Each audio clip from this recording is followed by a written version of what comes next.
Good morning. I don't intend on this being very long.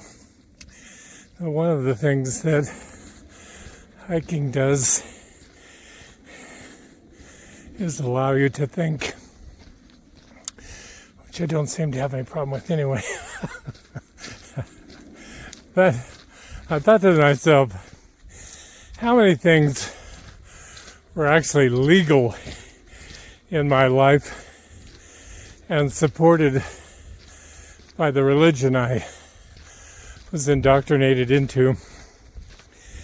I couldn't help but think to myself, and think it's absolutely immoral, is to put the designation on somebody's birth certificate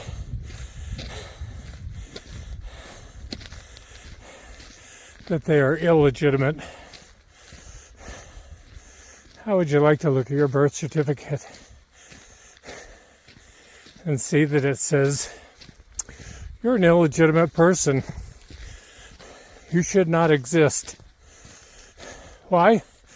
Because of a religious designation. You weren't legally married to somebody else.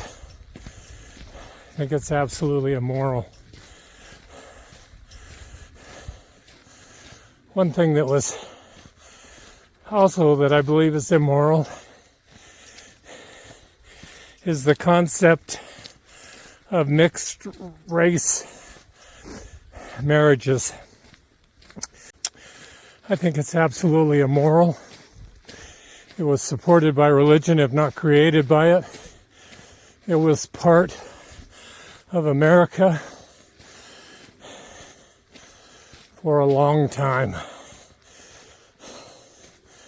Even up, I can't remember if it was the 1970s that some of those laws were struck down, but it was something that existed during my lifetime.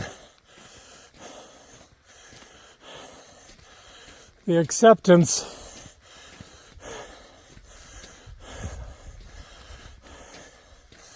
of birth control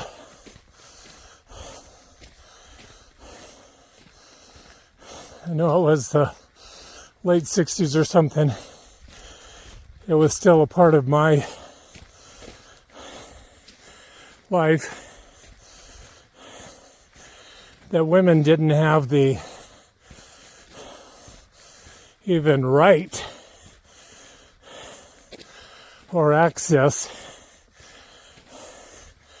to a lot of methods for birth control.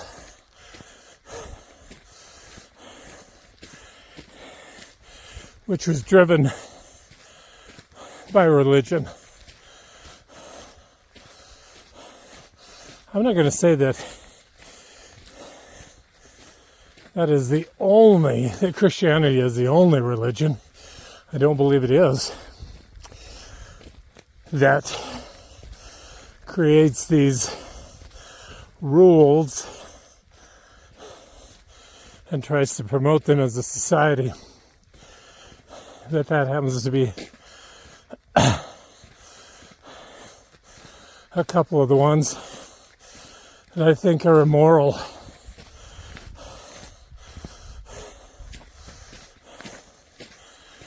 I think growing up and watching the number of people that were designated as being demon-possessed I think was absolutely immoral. I remember a younger, she was, I think, a teenager at the time. I was probably in first grade. When I'll use the term loosely, my father pastored that church in Canada. I don't know what mental challenges she had. She did outlive her parents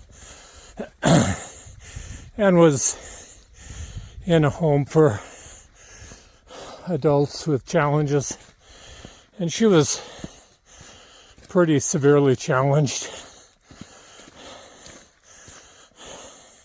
there was a big uproar in the church at one time because she liked to play solitaire. So she had a little old-fashioned card table in the living room that she would sit there and do different things at.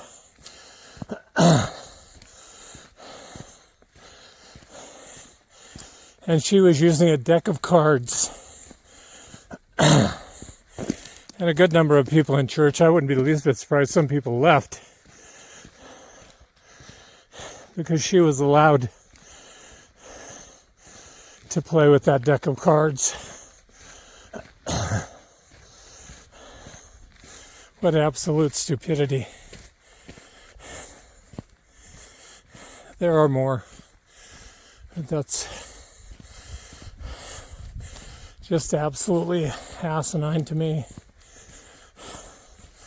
But that was certainly something that was promoted. And the question was did she do anything? Well, she couldn't have done anything because she was born like that. Okay, so her parents must have sinned. So does God take the sin of the parent and lay it at the foot of the kid? Evidently, because if you look at the supposed great man David, king of Israel, had sex with another man's wife, which by Jewish law should have led to his execution. That alone. Then we have the case where he contrived a plan to get her husband killed. It was absolute murder. I don't believe there may be some truth to somebody doing that, because that's what people do. Oh, that's right. That is part of the Ten Commandments. Well, not something that was legal in my lifetime. Seems absolutely asinine to me. We blame children for some original sin that was concocted because of a story that actually wasn't created by the one specific religion, that goes back long before those people ever created a group.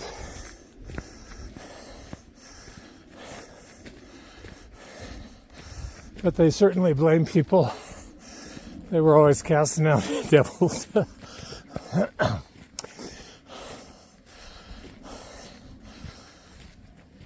But I never did hear any real legal challenges to discriminating against people because somehow you thought that they had some challenge in life because they had sinned.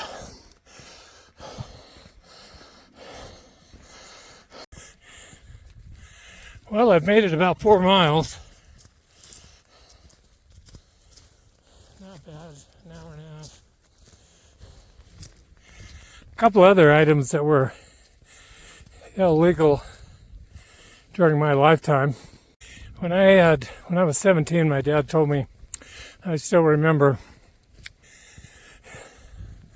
riding home, leaving Montrose, headed up to the Black Canyon where we lived. My dad told me that I had misbehaved, so I was going to be taken out of school and I had to start work. And that's ludicrous, but anyway. My dad had to go on one of his evangelistic trips one time out to the Foursquare Church in Burlington, My mother actually went with him.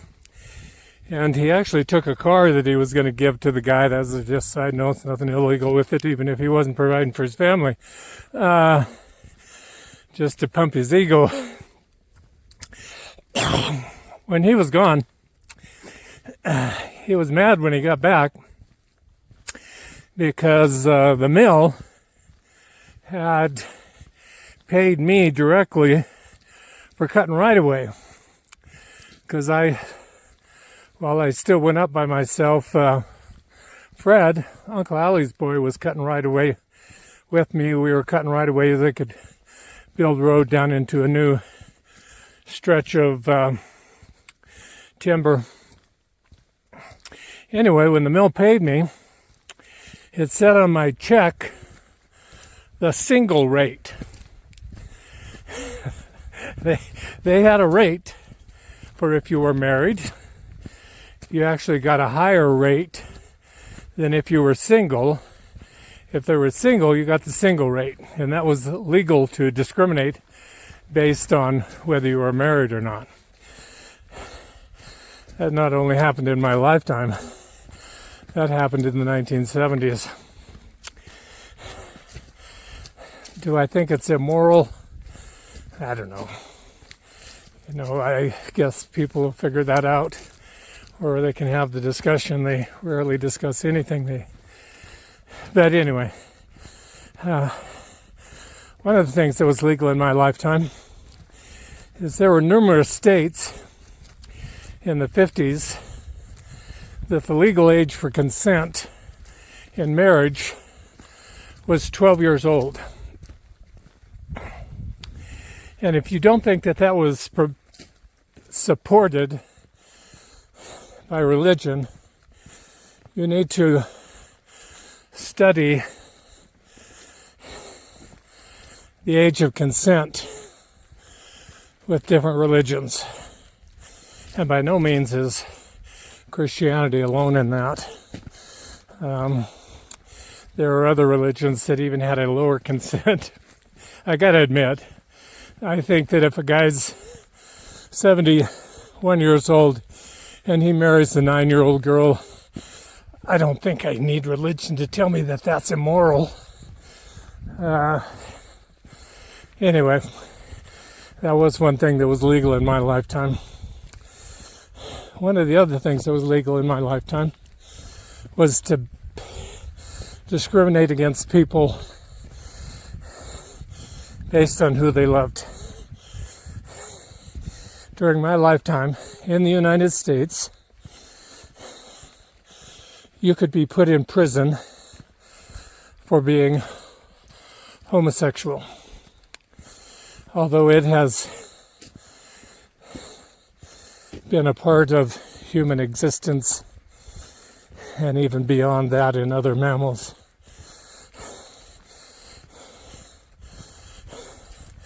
To be delusional enough to say we can say who somebody can or cannot love. Well, I particularly don't have any particular attraction to the male species. I totally understand that there's a lot of people that look at things differently than what I do, and that could have a relationship with somebody else. And while it may be sexual at times, that is not the only foundation for their relationship. Even if that has been promoted.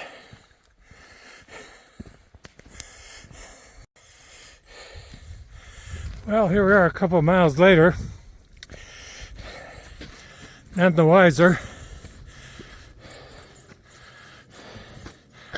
Uh-oh, crows. That's got to be a bad sign. But I'm not superstitious or anything.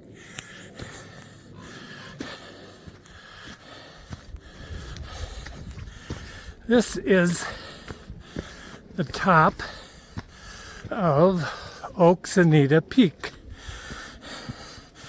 When I get up here, I'll see the sign. I had put it on one of those other videos. I'm just kind of in a hurry today because it's supposed to rain. So fortunately, it hasn't taken me too long to hike up here. Probably a little over 4 miles. I don't particularly like to stop. Hey, crow is hanging around. Oxenita Peak, 5,054 feet.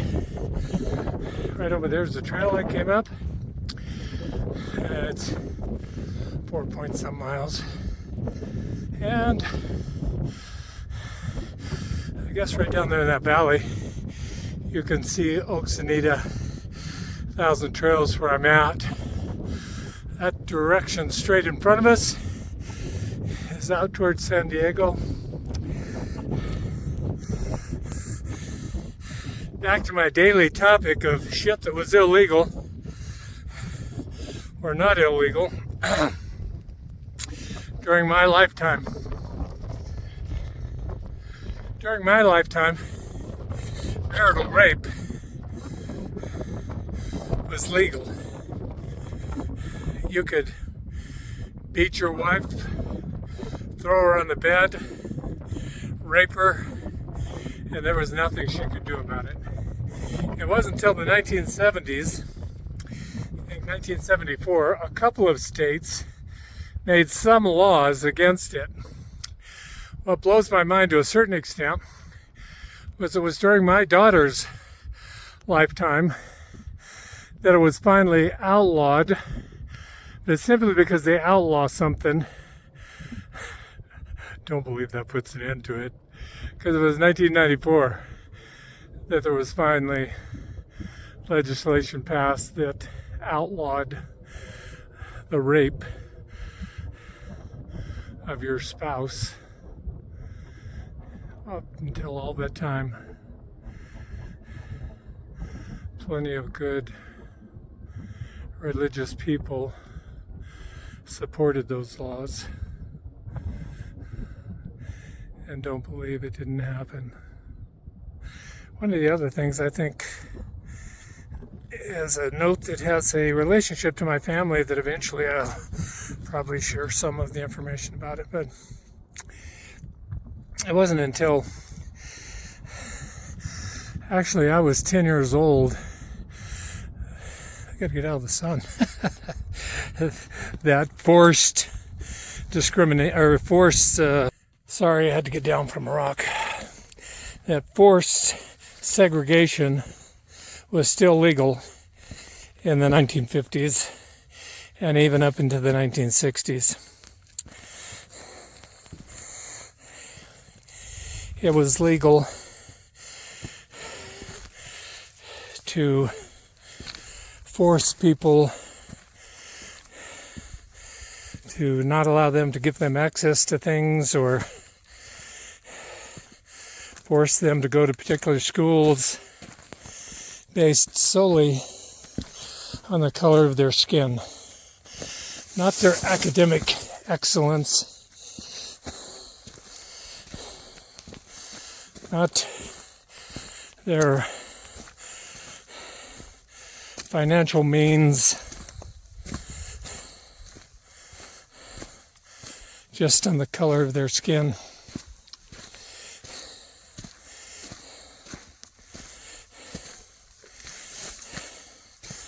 I was listening to a story one time about a group of colored people in the South that only had one local grocery store. So they couldn't use the old Jim Crow blacks in one door and white people in another door. So what did they do? You know, I'm going to cut that out. I listened to a story when I was in South Africa about segregation. And they were talking about a grocery store. They only had one store there or whatever. And so people of color had to, fortunately, they had a big window in the front of the store. Well, if you happen to be a person of color, you had to go to that window and then tap on the window and tell one of the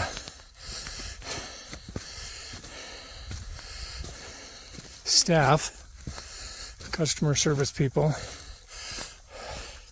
what your list was.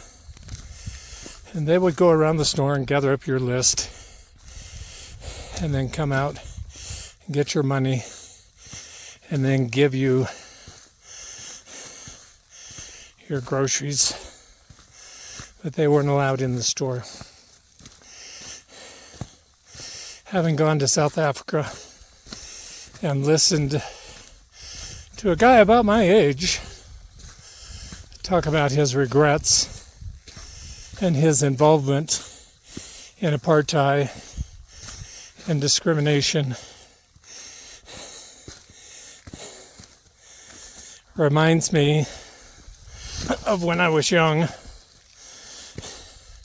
My dad telling me a story that in Colorado there weren't a lot of people of color around, and a family moved into an area and they happened to be living with Uncle Allie at the time.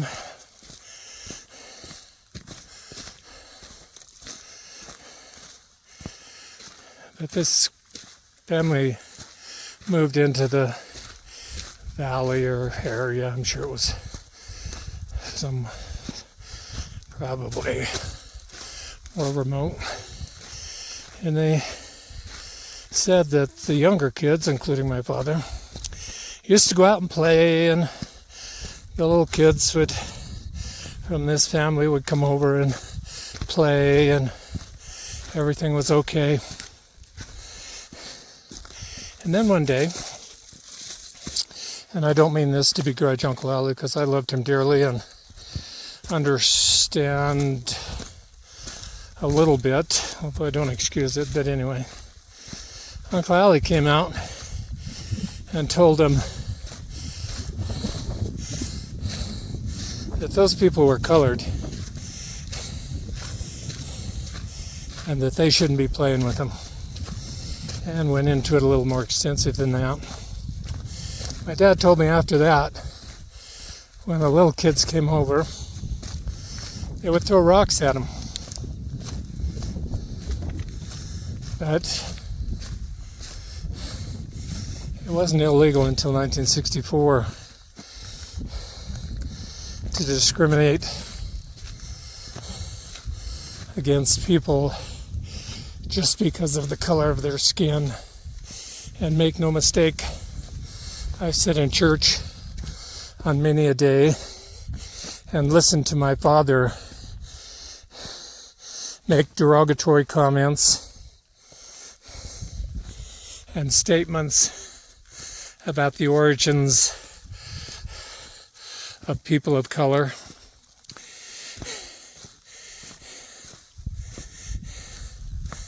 But up until 1964, there weren't any laws, which didn't stop anything, because in my lifetime,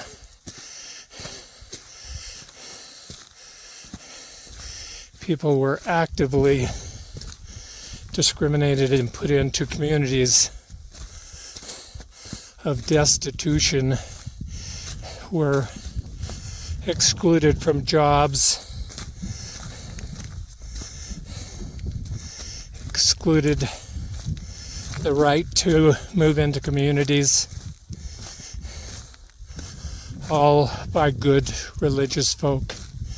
So if you think you get your morals from some specific place, you may want to research that, because I think that's immoral.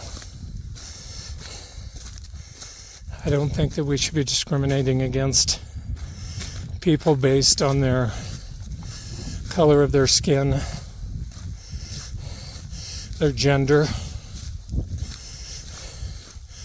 who they want to have sex with. I think it's absolutely immoral.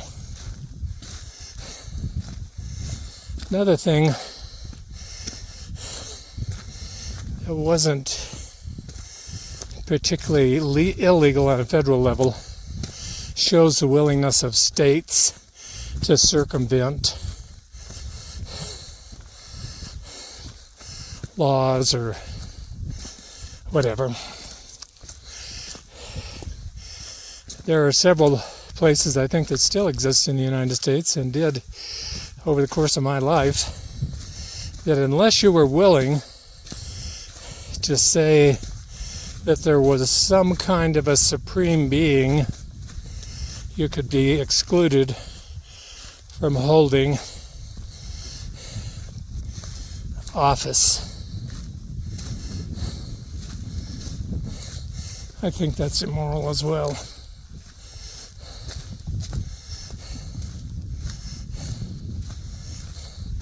I always wanted to believe that Roger Williams, that was the first appointed, at least as I understand it, governor of Massachusetts by the King of England.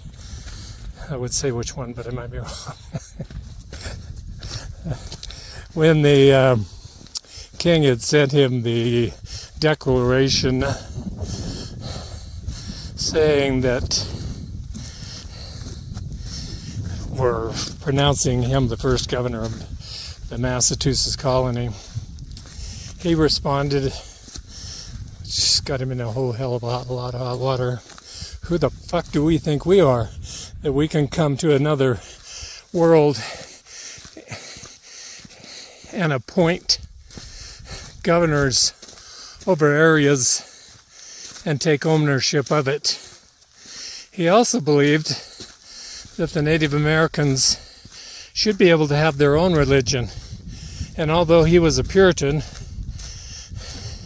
in the same area that my family were in during the same time,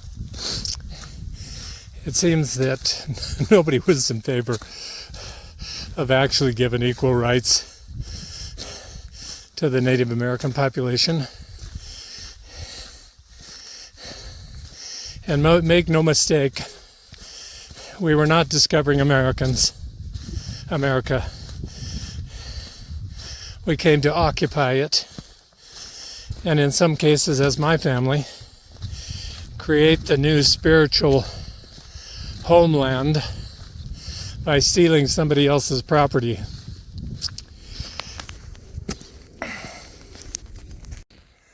Well, made it a few more miles. Probably within a couple of miles of being back. A few clouds starting to look a little ominous. I wonder what that word means. I didn't get to everything that I think is or was legal.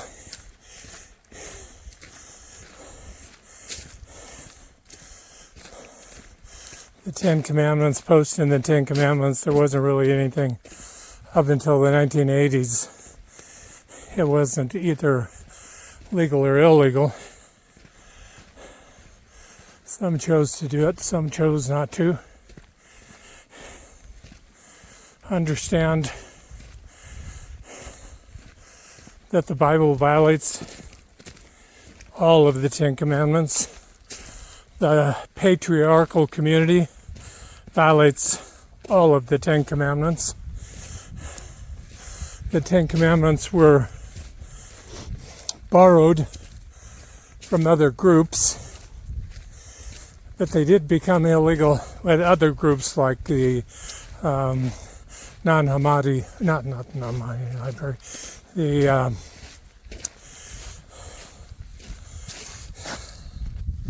the law of Hammurabi, which was all the way up to 1,000 years before there was any notion of something like the Ten Commandments, the Egyptian Book of the Dead,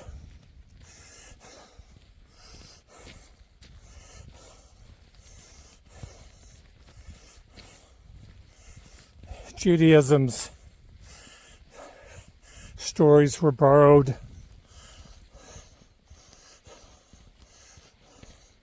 in the post-exilic age, which means after the captivity of Babylon.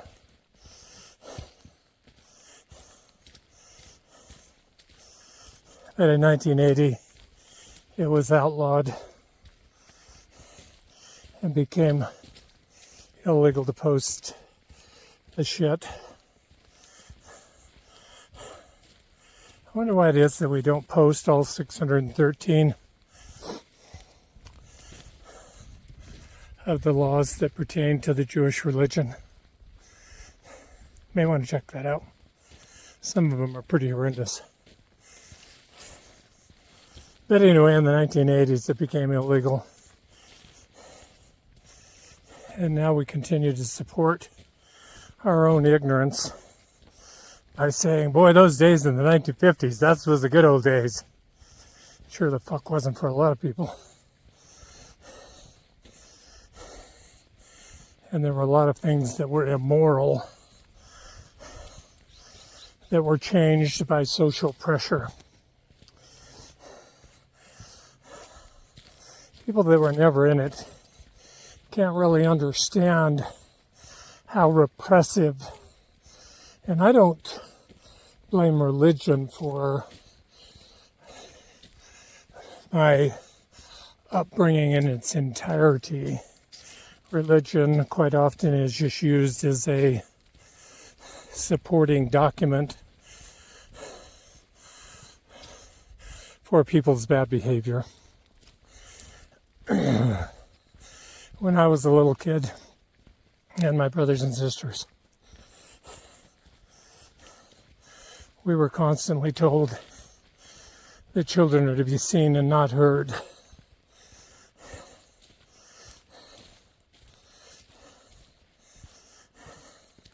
I was constantly told, and so was Clyde, that the world would be better off without us. That was my dad's behavior.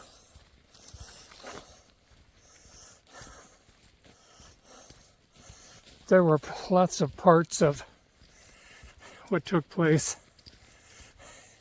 what is still taking place in children's lives, spouses' lives, and it's not all on the part of a bad husband.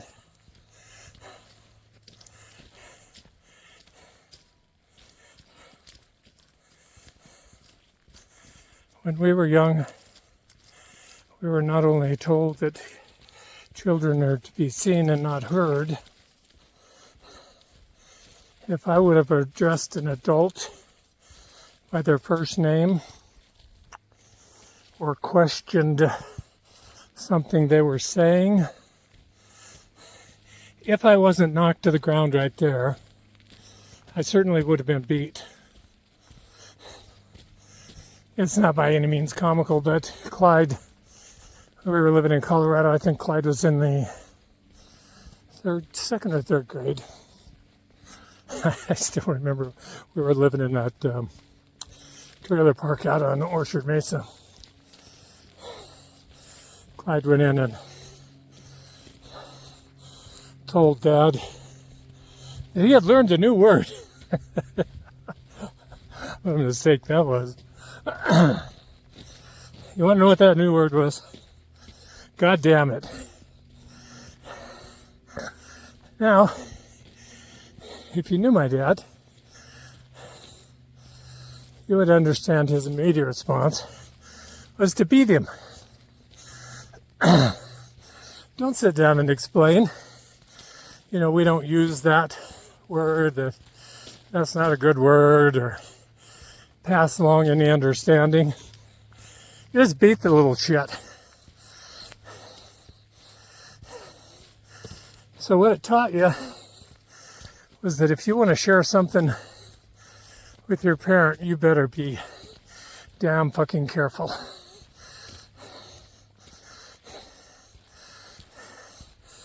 So while religion, and I'm not just talking about Christian religion,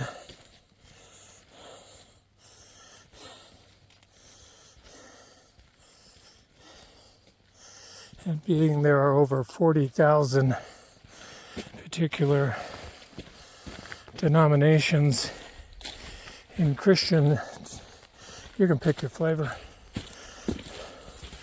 But Judaism is no different, and neither is Islam. They're not the only ones. I think of the Hindu religion creating the caste system that condemns people. If your father worked in the sewer, if your mother was a prostitute, then you'll be a prostitute. If your dad worked in the sewer, then you're going to work in the sewer. Immoral. I don't have to have a shrine. What the fuck? Look what happened while I was gone. This tree fell down. I wonder if somebody on one of them horses tipped it over. This wasn't here when I went down. Or when I came up, I mean. Huh. That clunk you in the head.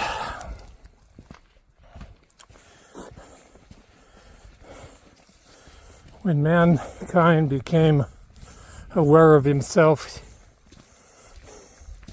and the concept of his own death, he began to ask questions. That was something that wasn't afforded me when I was young. I was told to believe what I was told. We were told, which ultimately, this particular thing ultimately led to abuse.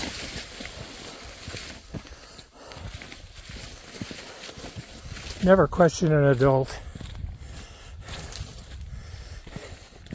And if you're foolish enough to question a pastor or me question my dad, my Uncle Archie wanted me to go back and visit my dad. And part of the reasoning I told him behind it is I walked away several times covered in blood until he can say sorry.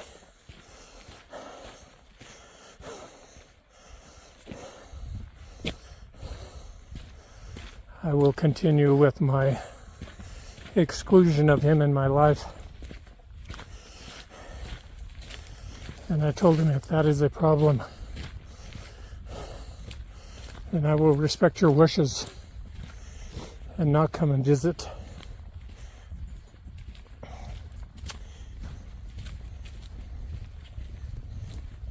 He never asked me to not visit.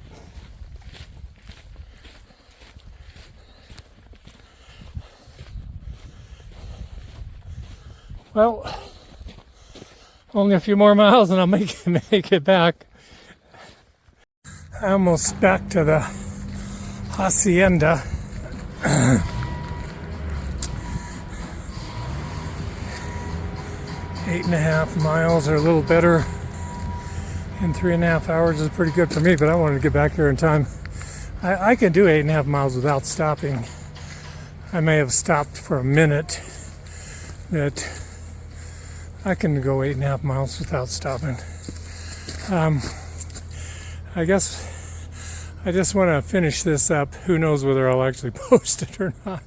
That I don't believe religion is the cause of all the evils in the world. I think that evil people or marginal people or even good people can use religion for evil. I have some problem with my past in that I don't believe I don't particularly blame it all on religion by any means. I wonder about my father's life up until that point, what it allowed. I know that my mother was deeply troubled over a lot of what happened, that she couldn't get out of it, that don't allow religion to become a crutch to do to evil to others. You don't want it done to you. Don't do it to other people.